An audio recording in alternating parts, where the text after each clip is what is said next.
Hello. ഇപ്പോൾ degree അഡ്മിഷനിലേക്ക് അല്ല professional കോഴ്സിന് അഡ്മിഷൻസിലേക്ക് നോക്കുന്നുണ്ടോ? അപ്പോൾ നമ്മളിപ്പോൾ എങ്ങനെയാണ് തീരുമാനിക്കേണ്ടത്? ഏത് കോളേജിലാണ് വിടേണ്ടത്, അല്ലെങ്കിൽ ഏത് കോഴ്സിലാണ് ജോയിൻ ചെയ്യേണ്ടത്?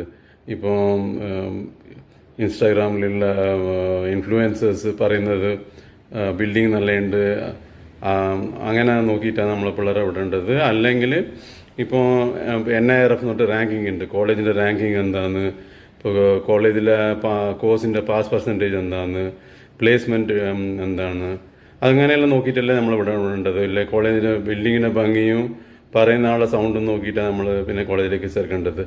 അപ്പോൾ അങ്ങനെ ഇൻഫോംഡ് ഡിസിഷൻസ് മീൻസ് നല്ല രീതിയിൽ നമ്മൾ ചർച്ച ചെയ്തിട്ട് കോളേജിനെ കുറിച്ച് എല്ലാ ഡീറ്റെയിൽസും അറിഞ്ഞിട്ട് അവരുടെ റാങ്കിങ്ങും പ്ലേസ്മെൻറ്റ് സ്റ്റാറ്റിസ്റ്റിക്സും എല്ലാം അറിഞ്ഞിട്ട് ജോയിൻ ചെയ്താൽ കുറച്ചും കൂടെ നന്നായിരിക്കും.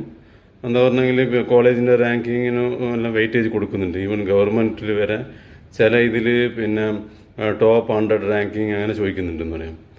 അപ്പോൾ എന്തായാലും ഇപ്പം BCA BBA അഡ്മിഷൻ ആയാലും ശരി, അല്ലെങ്കിൽ പാരാമെഡിക്കൽ നഴ്സിംഗ് അതുപോലെയുള്ള അഡ്മിഷൻ ആയാലും ശരി, കരിയർ കൗൺസിലിങ്ങിന് വേണ്ടിയിട്ടും കോളേജ് കോഴ്സ് എങ്ങനെ ചൂസ് ചെയ്യണമെന്ന് കുറിച്ചും അറിയാനായിട്ട് നമ്മളെ കോൺടാക്ട് ചെയ്യുക. താഴെ കൊടുക്കുന്ന ഫോൺ നമ്പറിൽ.